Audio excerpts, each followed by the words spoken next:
ക്ഷേത്ര ചുമരിൽ വരച്ച ഗണപതി ചിത്രം വലുതാവുകയും പിന്നീട് ഗണപതിയെ പ്രതിഷ്ഠിക്കുകയും ചെയ്ത അദ്ഭുത ക്ഷേത്രത്തെക്കുറിച്ച് അറിയാമോ? കാസർഗോഡ് ജില്ലയിൽ മധൂർ ദേശത്ത് സ്ഥിതി ചെയ്യുന്നു.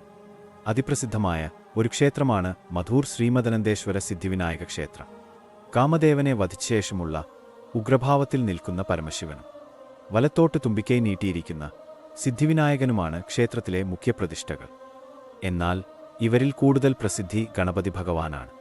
തുളുമുഖേര സമുദായത്തിൽപ്പെട്ട മദാരു എന്ന വൃദ്ധ വിറക് ശേഖരിക്കുവാൻ ഇവിടെ എത്തുകയും ഒരു കല്ലിൽ കത്തികൊള്ളുകയുണ്ടായി.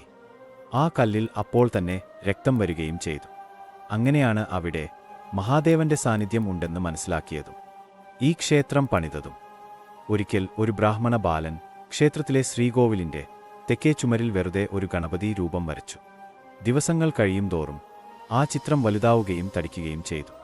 ഇതുകണ്ട് അത്ഭുതപ്പെട്ട ബാലൻ ഗണപതിയെ ബുദ്ധഗണേശൻ എന്ന് സ്നേഹപൂർവ്വം വിളിച്ചു.